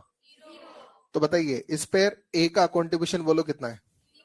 जीरो, बोलो मानते? अच्छा छोटे वाले का, स्मॉल स्फीयर को कैसे लिखें? ए स्मॉल लिख देते हैं इसको, ठीक है ना? बोलो स्मॉल स्फीयर का छोटे वाले स्फीयर का कंट्रीब्यूशन ए पर कितना है? जीरो। अच्छा पॉइंट ए बड़े स्फीयर के भी अंदर है, तो बोलो बड़े वाले का भी कंट्रीब्यूशन ए पर कितना? जीरो। अच्छा दोनों का जब कंट्रीब्यूशन जीरो है ना, तो जब दोनों स्फीयर का कंट्रीब्यूशन जीरो है तो बोलो नेट फील्ड कितना? तो नेट फील्ड ए पर जीरो आना है, आना है। बोलो क्लियर है? इसको मैं एक और तरह से कर सकता हूँ, इसको मैं गॉस थ्योरम लगाकर भी कर सकता था। गॉस थ्योरम से किस तरह से कर सकता था, इधर देखना, अपन डायग्राम खराब नहीं कर रहे इसको, एक बार इधर देखना। जैसे ये दो स्पेयर हो गए, ठीक है? इस पर कितना चार्ज है? -2q। इस पर कितना है? आपको यहाँ इलेक्ट्रिक फील्ड निकालना था, तो जिस पॉइंट पे इलेक्ट्रिक फील्ड निकालना है उस पॉइंट को इंक्लूड करते हुए गॉसियन सरफेस बनाओ। तो इस पॉइंट को इंक्लूड करते हुए मैंने गॉसियन सरफेस बना ली, तो देखो इस तरह से गॉसियन सरफेस बन गई बेटा। बोलो बन गई? अब अपने पास फॉर्मूला होता है integration E dot ds equal to Q enclosed upon epsilon naught. जो गॉसियन सरफेस आपने बनाई है उसके अंदर कितना चार्ज? बोलो कोई भी चार्ज एनक्लोज्ड है क्या? आपके द्वारा बनाई गई गॉसियन सरफेस में कोई भी चार्ज एनक्लोज्ड नहीं है। तो यहाँ पर अगर क्यू एनक्लोज्ड अगर जीरो रखोगे तो integration E dot ds equal to zero, और integration E dot ds equal to zero तो ई भी जीरो हो जाएगा। किस किस के बात क्लियर है? तो गॉस थ्योरम से करोगे तो भी जीरो आ रहा है, और अपने फॉर्मूला वाले मेथड से करोगे तो भी वो जीरो आ रहा है। किसी भी मेथड से करो रिजल्ट तो सेम ही आ रहा है। क्लियर है बेटा? चलो उसके बाद में अब पॉइंट बी पर देखते हैं। इस वाले पॉइंट पर आप इलेक्ट्रिक फील्ड देखते हैं, तो अब बताइए इस वाले पॉइंट पर इलेक्ट्रिक फील्ड में स्मॉल और बिग दोनों का कॉन्ट्रीब्यूशन लिखो पहले तो। चलो सबसे पहले तो स्मॉल वाले का कॉन्ट्रीब्यूशन लिख दे। कौन कौन स्मॉल वाले का कॉन्ट्रीब्यूशन लिखवा देगा बी पर? पॉइंट बी पर स्मॉल वाले का कॉन्ट्रीब्यूशन सबसे पहले तो बताओ, ये जो पॉइंट है ना बी, ये स्पेयर के बाहर है कि अंदर है? ये बाहर है, तो बताओ बाहर वाले पॉइंट पर कॉन्ट्रीब्यूशन लिखवाना आता है? बोले क्या होता है? के चार्ज कितना? 2q, साइन नहीं लेते, याद है ना? चलो k into 2q divide by distance कितनी? R square. तो इस वाले का कॉन्ट्रीब्यूशन हो जाएगा 2kq बाई आर स्क्वायर। तो स्मॉल वाले का कॉन्ट्रीब्यूशन आपने लिखवा दिया। अच्छा इस वाले पॉइंट पर बिग वाले का कॉन्ट्रीब्यूशन कौन कौन बोल देगा, जल्दी बोलो। बिग वाले स्पेयर का कॉन्ट्रीब्यूशन क्या बोलो? बिग वाले स्पेयर के लिए ये पॉइंट कहाँ है? बिग वाले का कंट्रीब्यूशन तो बिग पर हो जाएगा जीरो। तो देखो एक का कंट्रीब्यूशन है और एक का नहीं है, तो बस अगर दो वेक्टर को आप जोड़ रहे हो और एक जीरो है, F1 F2 को आप जोड़ रहे हो और एक वेक्टर कितना है? जीरो, तो जो F1 है वही नेट भी हो जाएगा। तो बताइए यहाँ पर जो नेट होगा ना बी पॉइंट पर नेट फील्ड होगा, बोलो वो कितना होगा? 2kq अपॉन में आर स्क्वायर। ये बात किस किस के समझ में आ गई? अच्छा ये तो फॉर्मूला से बताया है, क्या यही गॉस थ्योरम से कर सकते हैं? कौन कौन इसको गॉस थ्योरम से करवा देगा, बताना जरा। क्या करना चाहिए? अगर इसको गॉस थ्योरम से करना है तो बोलो क्या करना चाहिए? अब की बार आपको इलेक्ट्रिक फील्ड कहाँ निकालना है बेटा? यहाँ पर निकालना है, यहाँ पर। तो अगर यहाँ पर निकालना है तो बोलो इस पॉइंट को लेकर क्या करें? गॉसियन सरफेस बना दें। तो इस पॉइंट को लेकर मैंने एक गॉसियन सरफेस बना दी, ये गॉसियन सरफेस बन गई। अच्छा वही क्यू इनक्लोज कितना है बताओ? बोलो क्यू इनक्लोज कितना है? लेकिन अपन सिर्फ मैग्नीट्यूड लेना है क्योंकि इलेक्ट्रिक फील्ड का मैं सिर्फ मैग्नीट्यूड निकालना चाह रहा हूँ, तो ठीक है ना? तो इनक्लोज चार्ज कितना हो गया? 2q। अच्छा बताओ सिमेट्री की वजह से इस सरफेस की हर जगह इलेक्ट्रिक फील्ड सेम है कि अलग है?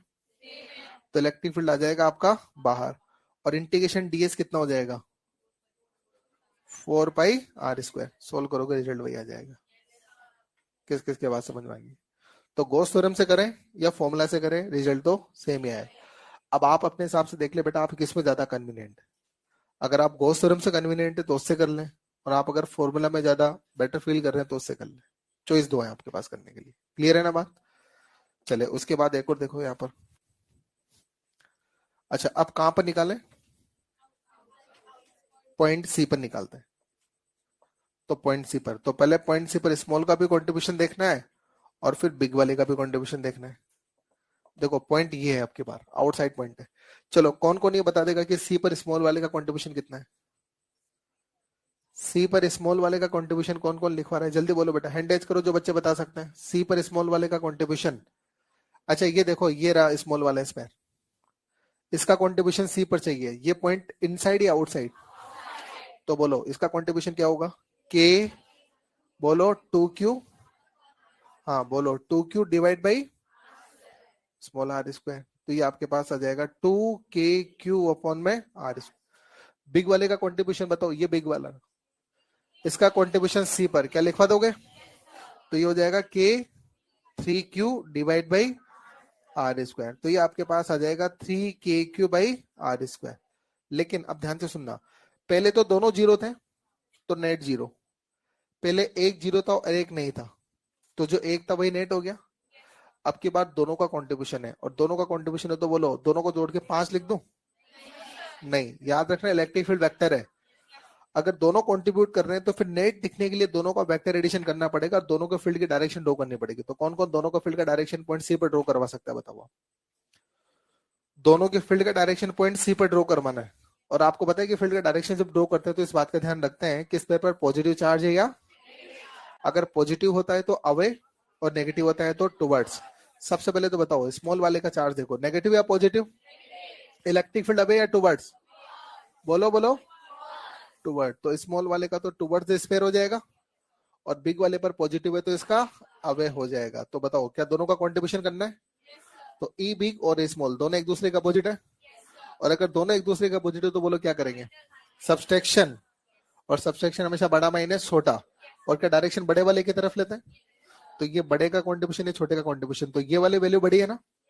तो बताइए बेटा, सी पर जो नेट फील्ड हो जाएगा, this will be 3KQ square minus 2KQ upon are square. तो बोलो कितना? KQ by are square. ये सी पर हो गया नेट। अच्छा इसको गॉस थ्योरम से भी करते हैं, कर दो एक बार गॉस थ्योरम से भी, कोई दिक्कत नहीं है, ये गॉस थ्योरम से भी हो जाएगा। देखो आप, अब की बार बोलो पॉइंट कहाँ है? यहाँ पर है। तो यहाँ पॉइंट है तो क्या करें? इस पॉइंट को लेकर गॉसियन सरफेस बनाओ। तो देखो इस पॉइंट को लेकर मैंने गॉसियन सरफेस बनाई। सबसे पहले तो इनक्लोज चार्ज देखना है। अच्छा कौन कौन सा चार्ज इनक्लोज है? -2Q और 3Q, क्या ये दोनों इनक्लोज है? तो टोटल इनक्लोज कितना? Total enclose Q। तो जब आप इस इक्वेशन को सोल्व करोगे ना, integration E dot D S is equal to, तो इनक्लोज तो कितना हो गया? Q बाई एप्सिलॉन नॉट हो गया। ई बाहर निकालोगे तो पूरा सोल्व करोगे तो आंसर वही आ जाएगा। क्लियर है ना? कोई कंफ्यूजन किसी को? लिख दो बेटा इसको।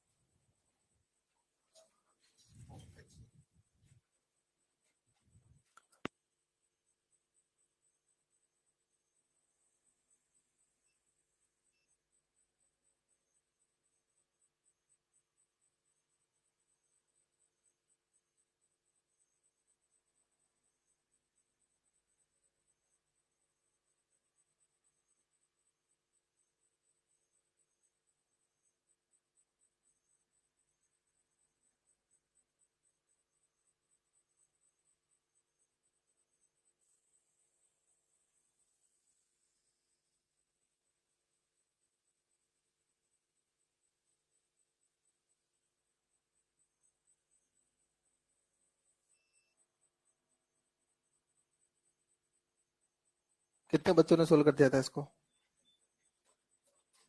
ठीक है,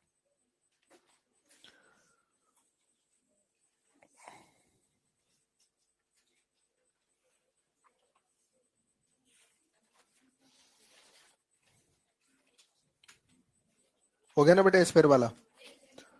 अगला लिखे।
लिखें इलेक्ट्रिक फील्ड ड्यू टू, मतलब अगला हेडिंग बोल रहा हूं, इलेक्ट्रिक फील्ड ड्यू टू,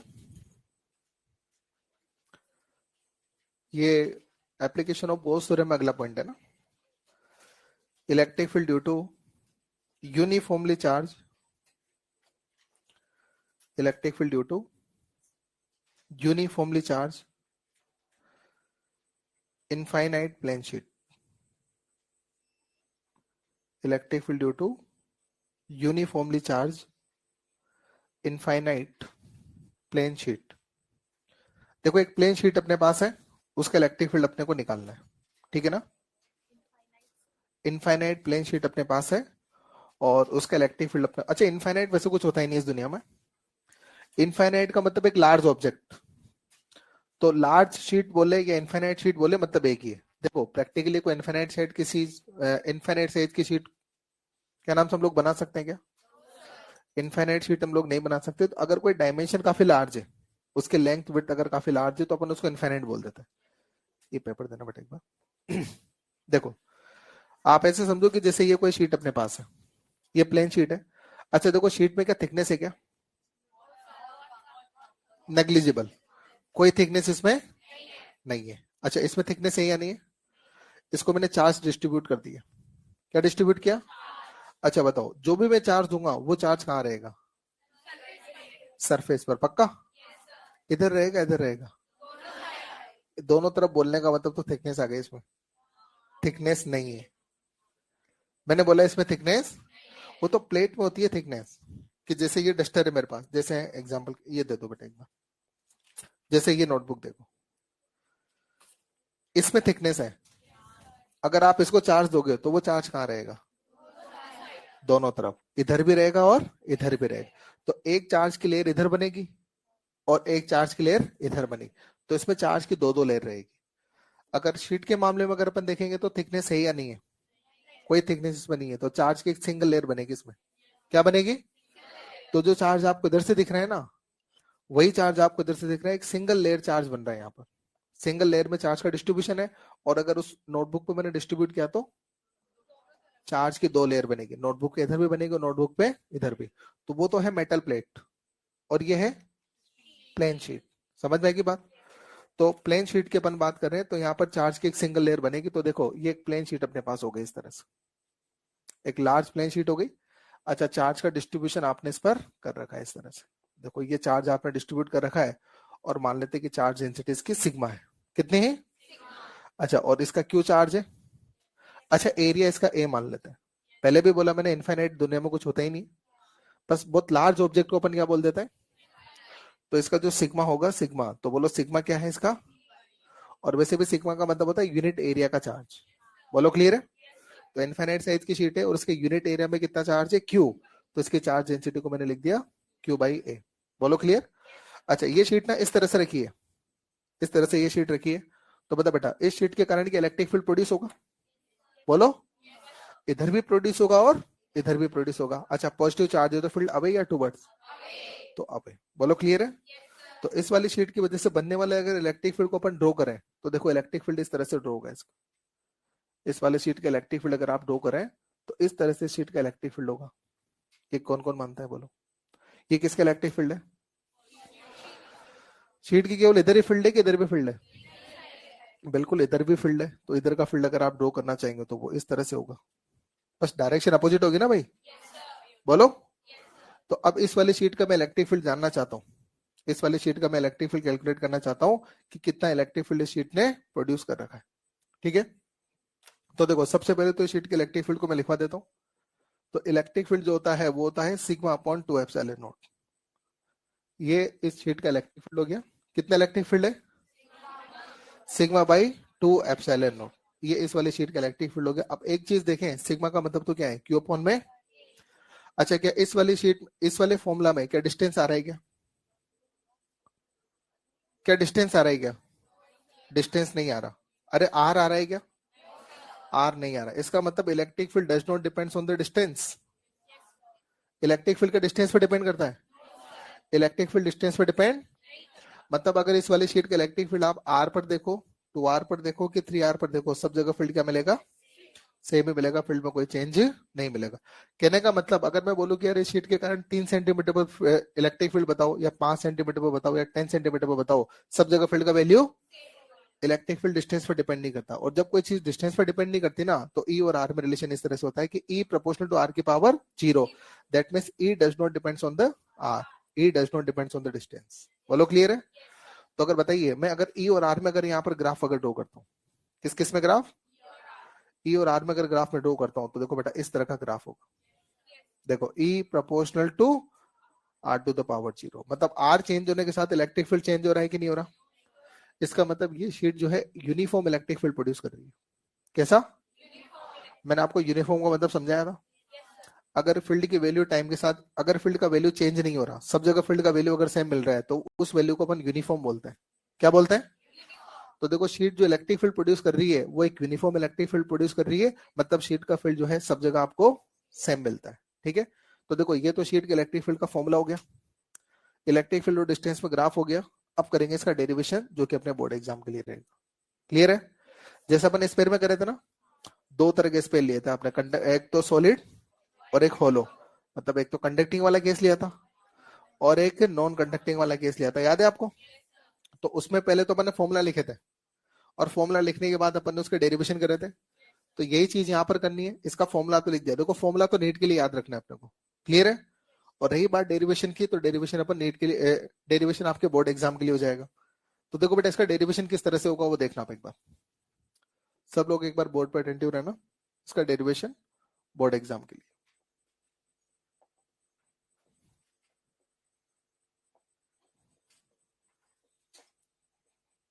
देखो आप एक बार बोर्ड पे देखना सब लोग। जैसे ये शीट आपके पास थी, ठीक है बेटा, आपने इस पर चार्ज को डिस्ट्रीब्यूट कर रखा है, एक यूनिफॉर्मली इस पर जो है चार्ज का डिस्ट्रीब्यूशन हो रखा है। ठीक है, इसका जो सिग्मा है बोलो वो कितना है? Q by. इसका इलेक्ट्रिक फील्ड अगर आप ड्रॉ करेंगे तो इसका इलेक्ट्रिक फील्ड इस तरह से ड्रॉ हो सकता है, शीट के इधर भी फील्ड है और शीट के इधर भी फील्ड है, दोनों तरफ फील्ड है ना। तो ये आपने इलेक्ट्रिक फील्ड को जो इस तरह से दिखा दिया। आपको मान लेते हैं कि इस वाले पॉइंट पे इलेक्ट्रिक फील्ड निकालना है, तो आप सबसे पहले क्या बनाएंगे? Gaussian surface. लेकिन हमेशा गॉसियन सरफेस स्फेरिकल हो जरूरी नहीं है। बेटा ये क्या लगा रहे हो क्लास में? Lipstick, lip balm?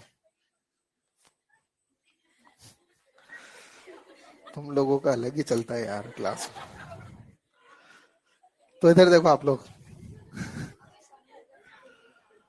तो इधर देखें आप लोग, इस वाले पॉइंट पर अपने को इलेक्ट्रिक फील्ड निकालना है। नहीं कंटिन्यू कंटिन्यू, कोई दिक्कत नहीं। जब लग जाए पूरी अच्छे से तो उसके बाद फिर इधर फोकस करना, ठीक है? तो देखो तो इस वाले पॉइंट पर अपने को क्या निकालना है? इलेक्ट्रिक फील्ड निकालना है।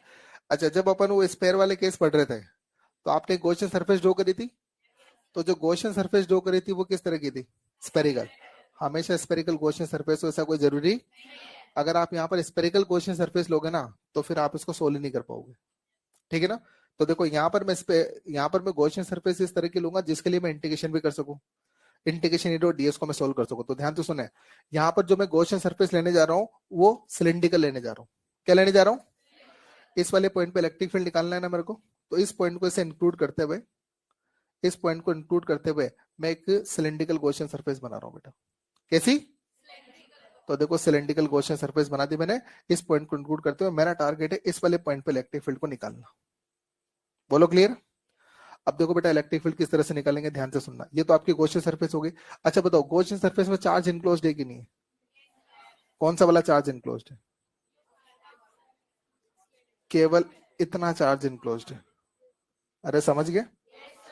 आप इस चीज को इमेजिन करो ना कि जैसे अगर शीट आपके पास है, अगर आपने इसमें से गॉसियन सरफेस बना दी, मान लो, पढ़ लें इसको,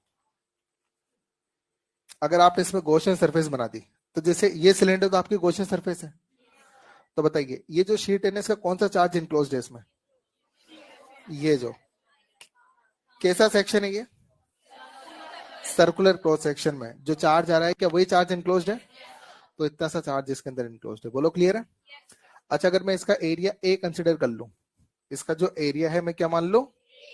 इसका एरिया अगर मैं ए कंसिडर कर लूं, तो बताइए क्या इस इनक्लोज चार्ज को कितना है लिखा सकते हो? कौन कौन एनक्लोज चार्ज दिखा सकता है? अच्छा ए मैंने मान लिया ना, इसको एस मान लो यार, नहीं तो फिर तुम अलग लफड़े पड़ जाओगे। मैंने इस एरिया को एस मान लिया। क्या मान लिया? एस। अगर मैंने ये एरिया कंसिडर कर लिया तो बताओ क्या इसमें एनक्लोज चार्ज लिखा सकते हो? कौन कौन एनक्लोज चार्ज लिखा देगा बताओ?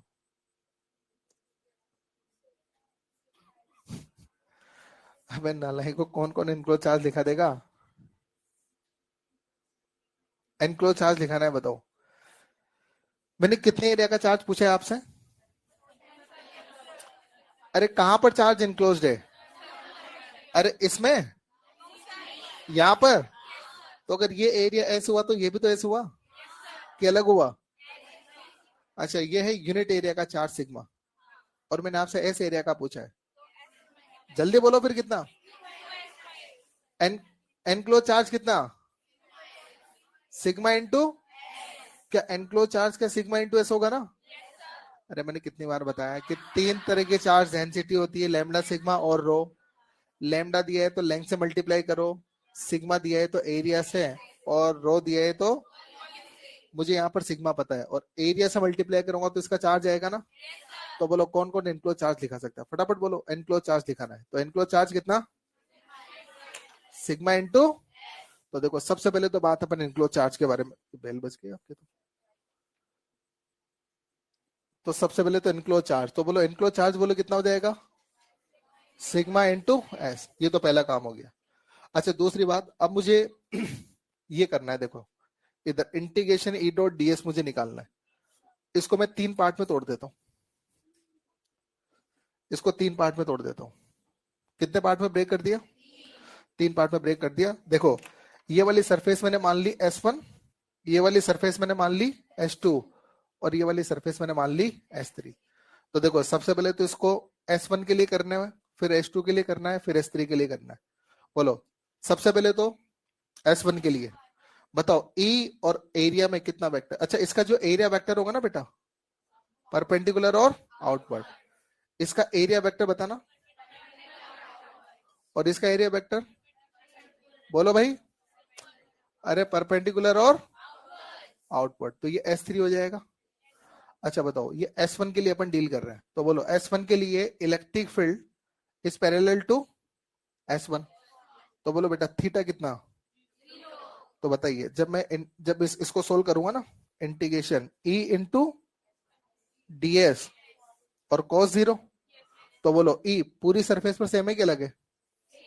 तो E तो बाहर आ जाएगा और इंटीग्रेशन ds का मतलब S। S2 के लिए सोल्व करेंगे तो बोलो electric field is perpendicular to, sorry sorry sorry, electric field is anti parallel to S2। तो बोलो थीटा कितना? सॉरी पैरेलल नहीं है, ये भी पैरेलल ही है, sorry. Electric field is parallel to S2। अरे इलेक्ट्रिक फील्ड इधर है, एरिया वेक्टर भी इधर है। 180 नहीं बना, वो तो अपने क्यूब वाला सवाल लिया था।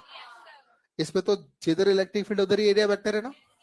तो electric field is parallel to S2। तो बोलो यहाँ पर भी थीटा कितना? जीरो। तो जब आप इंटीग्रेशन करोगे तो E ds और cos जीरो, बोलो cos जीरो तो 1, E बाहर आ जाएगा और ds का मतलब S। अच्छा S3 के लिए E और S3 में एंगल कितना? तो जो E है इज परपेंडिकुलर टू S3। तो बोलो यहां पर बोलो थीटा इक्वल टू 90, और बोलो थीटा इक्वल टू 90 हो जाएगा तो क्या हो जाएगा? बोलो E ds और cos 90, बोलो क्या जीरो हो गया? तो देखो आपने क्या करा, इंटीग्रेशन इंटू ds करना था, आपने इस इंटीग्रेशन इंटू ds को तीन पार्ट में ब्रेक कर दिया। इस वाली सरफेस के लिए es, इस वाली के लिए es, और तीसरी वाली के लिए। तो बताइए अगर मैं फाइव टोटल निकालना चाहता हूँ, बोलो फाइव टोटल निकालना चाहता हूँ तो कितना आ जाएगा? es plus zero this equal to. अच्छा ये तो मैंने फाइव टोटल निकाल दिया फॉर्मूला से। अब लगा दो गॉस थ्योरम। अच्छा जब हम लोग गॉस थ्योरम यहाँ पर लगेंगे तो बोलो गॉस थ्योरम क्या होता है बताओ? Integration E dot ds equal to Q enclosed upon, बोलो ये तो क्या हो गया? 2es। क्यू एनक्लोज्ड कितना हो गया? सिग्मा s अपॉन s से s कट गया, तो बोलो E बराबर सिग्मा अपॉन में 2f से। डेरिवेशन सिर्फ बोर्ड में लिख के आना है, इसमें बिल्कुल भी दिमाग मत लगाना। नहीं समझ में आया ना? ईमानदार से बच्चों, कितने बच्चों को नहीं समझ में आया डेरिवेशन? कितने बच्चों को डेरिवेशन नहीं समझ में आया? नहीं समझ में आया? वापस समझो। अरे 2 मिनट लगेगी, अभी तो बोर्ड पे डायग्राम 2 मिनट और लगेगी, बाकी बच्चे लिख लो तब तक, जिनको समझ में आ गया वो लिख लो, जिनको नहीं समझ में आ गया वो एक बार बोर्ड पे देख लो बेटा, 2 मिनट और लगेगी बस, ठीक है ना। एक बार बोर्ड पे देखो, सुने इधर देखो। अच्छा ये मेरे पास एक सिलेंड्रिकल सरफेस है, इधर देखो, थोड़ा विजुलाइज कराते हैं, छोड़ो इसको, तो बोर्ड पे जो लिखा है उसको साइड में रखो। ये मेरे पास एक शीट है, चार्ज पर, इसको चार्ज पर डिस्ट्रीब्यूट कर रखा है मैंने। अब इसका इलेक्ट्रिक फील्ड देखेंगे तो इस पर प्लस चार्ज है मान लो, तो इधर ऐसे लाइन निकलेगी और ऐसे लाइन निकलेगी। अच्छा बताओ ये लाइन क्या इस सरफेस को क्रॉस कर रही है क्या? अरे जो इलेक्ट्रिक फील्ड लाइन है बोलो इस कर्व सरफेस की क्या है, कर्व सरफेस का फ्लक्स जीरो। अच्छा इससे भी लाइन बाहर जा रही है और इस वाली सरफेस से भी लाइन, इसका भी फ्लक्स पॉजिटिव और इसका भी फ्लक्स, इसका अगर एरिया एस है तो इसका भी एरिया, तो बताओ इसका फ्लक्स कितना, ई एस, इसका भी, तो बोलो इस सिलेंड्रिकल सरफेस को 3 पार्ट में तोड़ दो। कितने पार्ट में? इस वाली का तो फ्लक्स कितना, अरे इस वाली का, बोलो कितना, जीरो। क्यों जीरो, रीजन समझ में आया? इलेक्ट्रिक फील्ड लाइन जब किसी सरफेस के पैरेलल होती है तो इसका फ्लक्स जीरो होता है, तो इस वाले का तो फ्लक्स कितना हो गया, जीरो। इस वाले का आउट गोइंग तो प्लस ई एस, इसमें भी आउट गोइंग तो प्लस में ई एस, तो ई एस इसका और ई एस इसका और जीरो इसका, तो टोटल कितना, तो ये तो टोटल फ्लक्स 2es हो गया। अब मैं गॉस थ्योरम के अकॉर्डिंग निकालता हूं, तो बताइए क्या इसका ये एरिया आपकी सरफेस में इनक्लोज है, कितना एरिया, एस, तो एस एरिया में चार्ज कितना हो गया, सिग्मा एस। अरे बोलो भाई, तो क्या मैं इसके फ्लक्स को क्या sigma S upon epsilon not लिख दूं? तो गॉस थ्योरम से तो आ रहा है sigma S upon epsilon not, और अपने फॉर्मूले से आ रहा है 2es, तो ई को सोल्व करोगे तो सिग्मा बाय 2 एप्सिलॉन। अब समझ में आया? अभी भी किसका नहीं आया अंदर से बोल देना, नहीं आया अभी भी? कौन सा वाला पार्ट? अरे इलेक्ट्रिक फील्ड लाइन ऐसे ऐसे निकल रही है, और इलेक्ट्रिक फील्ड लाइन जब ऐसे निकल रही है तो मेरे को एक बात बताओ, जब आप इसके अंदर ये वाला पार्ट लोगे तो इस वाले पार्ट का तो फ्लक्स जीरो हो गया, बट इसमें तो ईएस हो गया ना। अरे चार्ज अंदर भी तो है, इसका फ्लक्स कितना, इसका भी, तो टोटल फ्लक्स, और गॉस थ्योरम के according sigma S upon epsilon not, दोनों को बराबर कर दो। और वैसे भी इंपॉर्टेंट ये है, वो कोई इंपॉर्टेंट नहीं है, बोर्ड में लिखना होता है सिर्फ उसको, ठीक है ना। अच्छा मैंने आखिरी क्लास में क्या होमवर्क दिया था पता ना? हाँ बहुत सारे में, कितना दिया था ये तो बताओ।